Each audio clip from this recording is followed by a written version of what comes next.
नमस्कार. मी नीलाक्षी काळे-सालके, संस्थापिका मातृगंध पुणे. खास मुलांकरता मातृगंध घेऊन येत आहे. ज्योत्स्ना प्रकाशन प्रकाशित, पद्मिनी बिनीवाले अनुवादित, सुप्रसिद्ध पुस्तक टागोरांच्या गोष्टी. या भागात पहिल्या गोष्टीकडे वळूया. काबुलीवाला. आमची 5 वर्षांची छोटी मिनी सारखी बडबड करत असे. तिला क्षणभरही गप्प बसवत नसे. बोलता यायला लागल्यापासून जागी असेल तेव्हा तिची सारखी बडबड चालायची. तिची आई तिला बऱ्याचदा दटावून गप्प बसवत असे. पण मला मात्र ते कधीच शक्य झाले नाही. मिनी गप्प बसली की मला चैन पडत नसे. मला ते अस्वाभाविक वाटे. त्यामुळे माझ्याशी तिच्या गप्पा गोष्टी मोठ्या उत्साहानं चालत. एके दिवशी सकाळी मी लिहित बसलो होतो.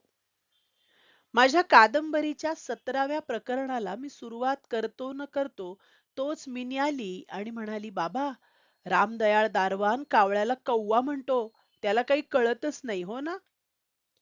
एखाद्या गोष्टीला वेगवेगळ्या भाषात वेगवेगळी नावं असतात, हे मी तिला समजावून सांगणार होतो.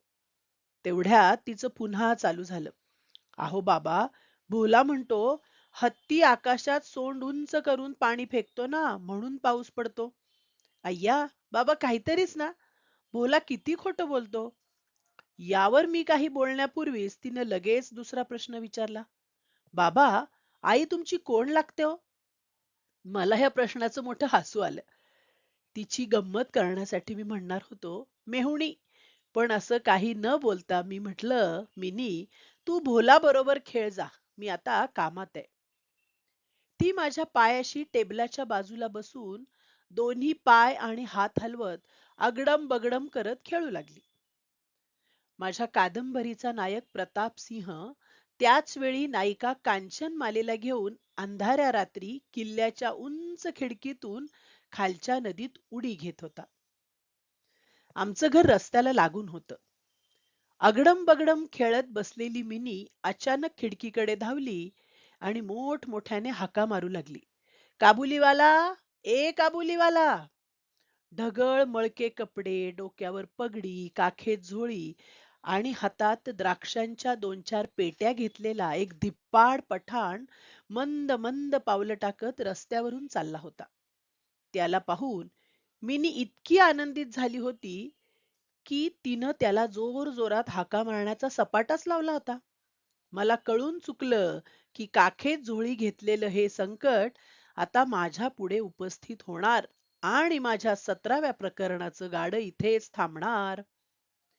मिनीच्या हाका ऐकून काबुलीवाला मागे वळून हसला आणि आमच्या घराच्या दिशेने यायला निघाला. मात्र त्याला खरंच येताना पाहून मिनी श्वास रोखून जी घरात पळाली, ती आत कुठं दडून बसली कोण जाणे. बहुधा तिला भीती वाटत असावी की काबुलीवाल्याच्या झोळीत तिच्यासारखी 2-4 पोरं कोंबलेली असतील. काबुलीवाला आला आणि हसत हसत मला सलाम करून उभा राहिला.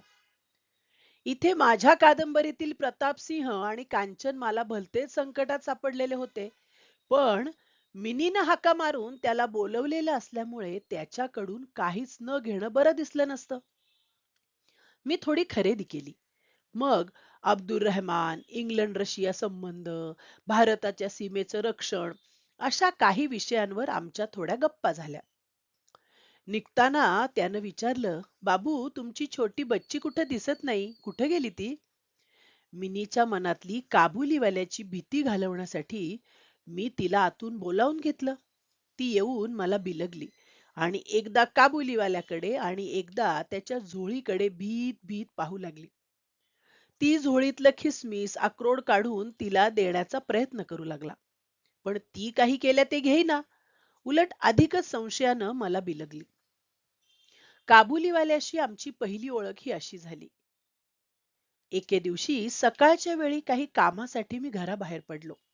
बघितलं तर घरासमोरच्या बाकावर मिनी बसली होती. तोंडानं तिची काहीतरी बडबड चालली होती आणि तिच्या पायाशी बसून काबुलीवाला हसत हसत सारं ऐकत होता. अधूनमधून तोही आपल्या तोडक्या मोडक्या बंगालीत काहीतरी बोलत होता. मिनीच्या 5 वर्षांच्या आयुष्यात तिचं सारं बोलणं शांतपणे ऐकून घेणारा, तिच्या वडिलांखेरीज एवढा सहनशील श्रोता तिला कधीच मिळाला नव्हता. जवळ जाऊन पाहिलं तर तिचा चिमुकला पदर बदाम, खिसमिस यांनी भरलेला. मी काबुलीवाल्याला म्हटलं, "हे सगळं कशाला दिलंस तिला? असं काही तिला देत जाऊ नकोस." मी खिशातून अधेली काढून त्याला दिली. त्यानं निसंकोचपणे ती घेतली आणि झोळीत टाकली. घरी येऊन पाहतो तो त्या आधेलीवरून घरात रण माजलं होतं. मिनीची आई एक चकचकीत गोल नाणं मिनी पुढे धरून मिनीला दरडावून विचारत होती, "कुठून आणलीस तू ही आधेली?" "मला काबुलीवाल्यानं दिली," मिनी सांगत होती. "तू काबुलीवाल्याकडे गेलीसच का? आणि ही आधेली का घेतलीस?" मिनीची आई कडाडली.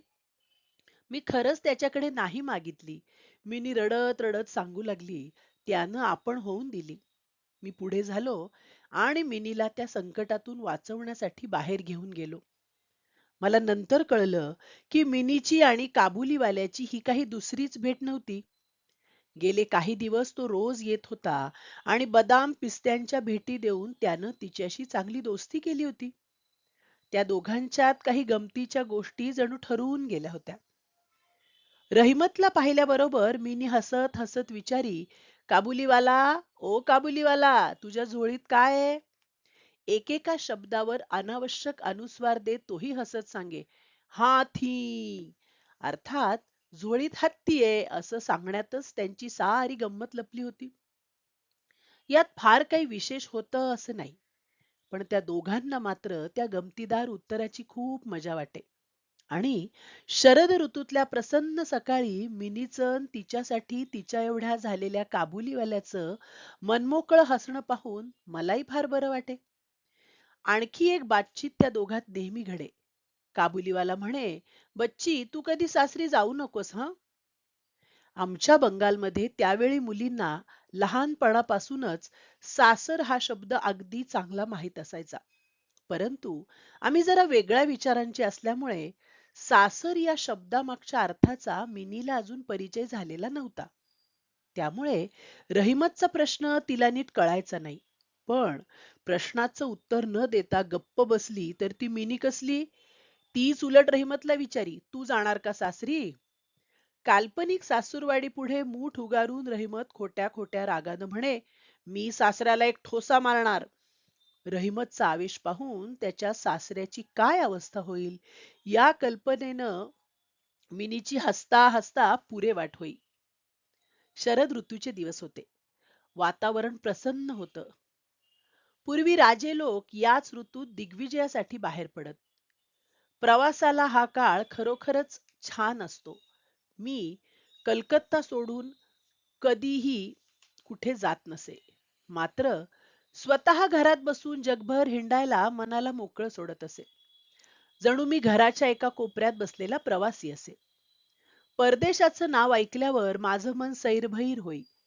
रस्त्यात एखाद्या परदेशी माणसाला बघितल्याबरोबर तिथल्या नद्या, पर्वत, दूरदेशीच्या अरण्यातलं त्याचं झोपडं यांची चित्र माझं मन रंगवू लागे आणि स्वतंत्र स्वच्छंद जीवनाची कथा कल्पनेत आकार घेई. एक प्रकारे मी इतका घरकोंबडा होतो, की माझा कोपरा सोडून बाहेर जायचं म्हणजे मला मोठं संकट वाटे. म्हणून तर सकाळच्या वेळी आपल्या खोलीत टेबलाजवळ बसून काबुलीवाल्याबरोबर गप्पा करता करता माझा आपोआप प्रवास होऊन जाई.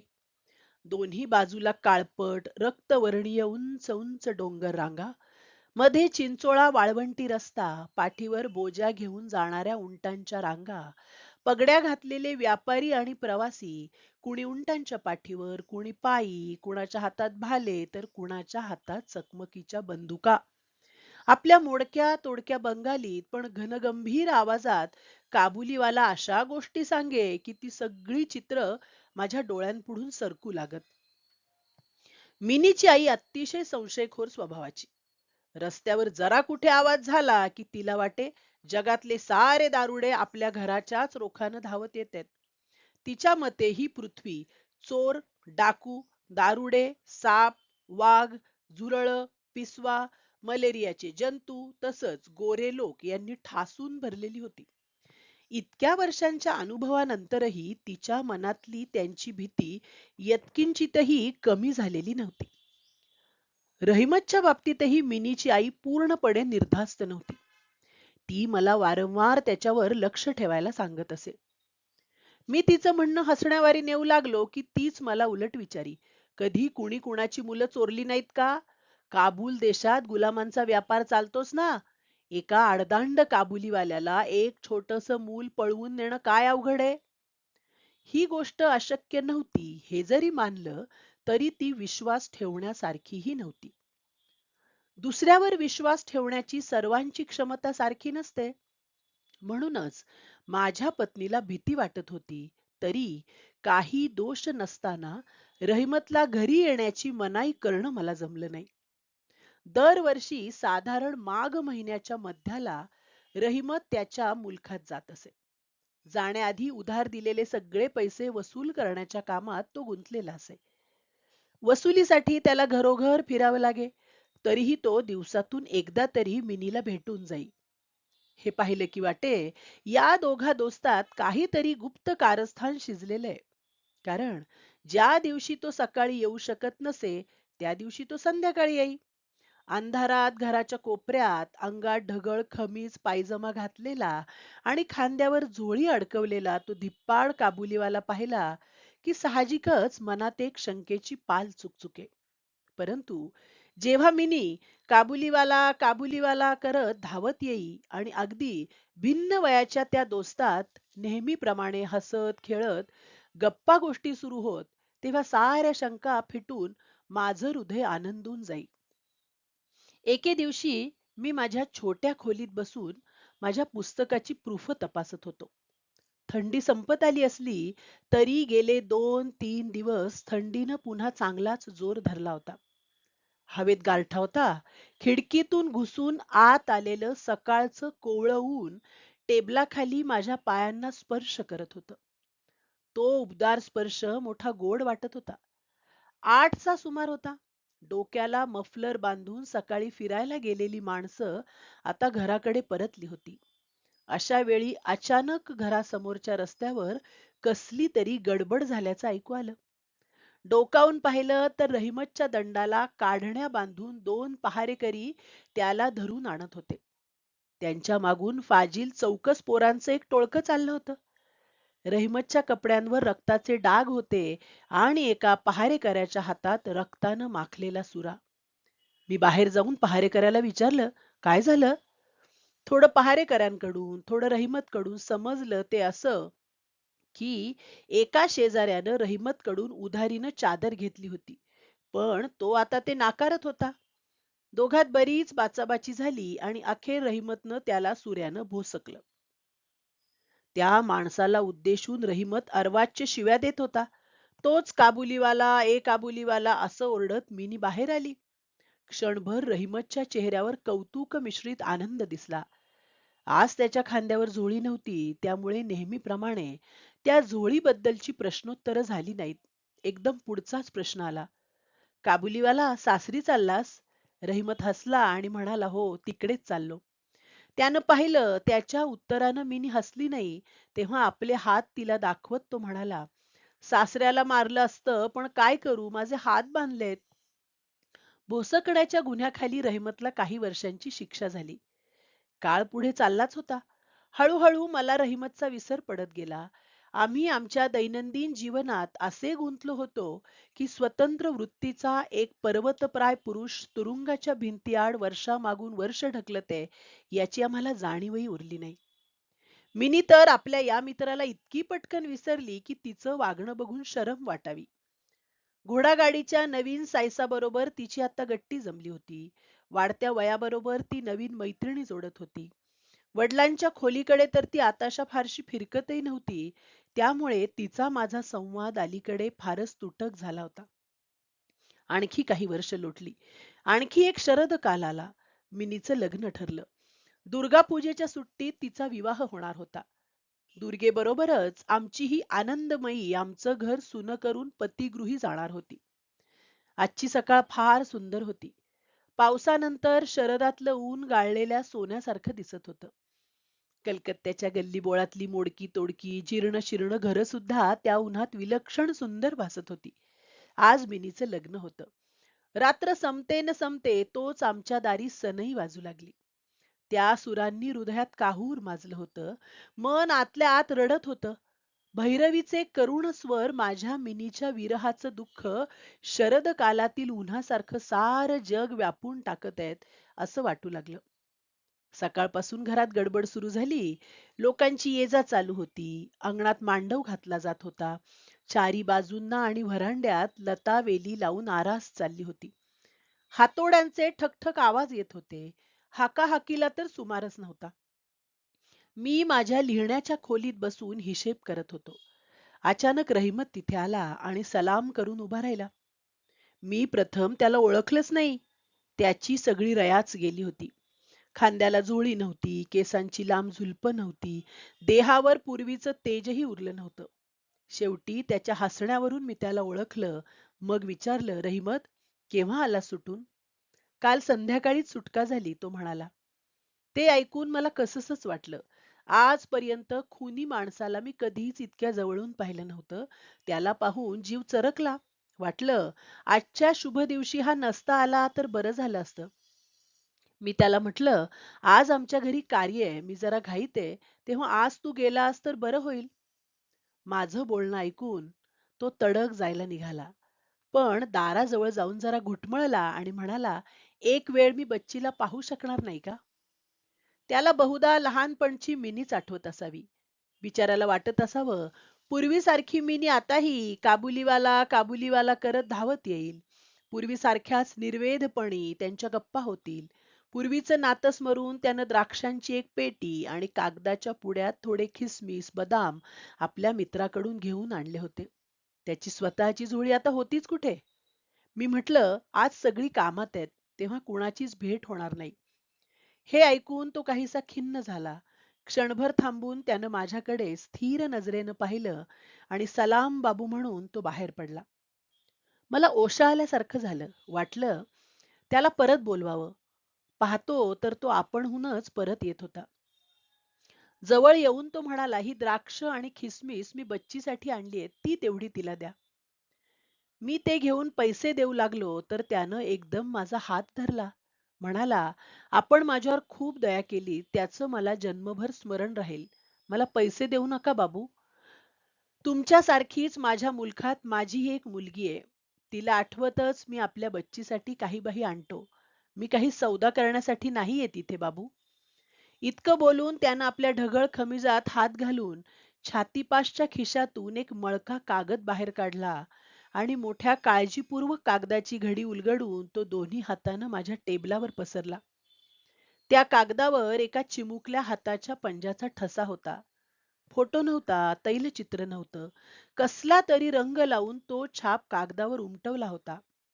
आपल्या मुलीची ती चिमुकली आठवण हृदयाजवळ जतन करत रहिमत कलकत्त्याच्या रस्त्यातून मेवा विकत हिंडत असे. त्या छोट्याशा कोमल नाजूक हाताच्या स्पर्शानं त्याच्या विरही हृदयात अमृताचा वर्षाव होत असे. तो हाताचा ठसा पाहताच माझ्या डोळ्यात पाणी आलं. तो एक मेवा विकणारा सामान्य काबुलीवाला आणि मी एक उच्चवर्णीय बंगाली हा भेदच मी विसरून गेलो. मला वाटलं, तो आणि मी सारखेच आहोत. जसा तो एक पिता तसा मीही एक पिताच. पर्वतमय देशात राहणाऱ्या त्या छोट्या पार्वतीच्या हाताचा चिमुकला ठसा पाहून मला मिनीचं बालरूप आठवलं.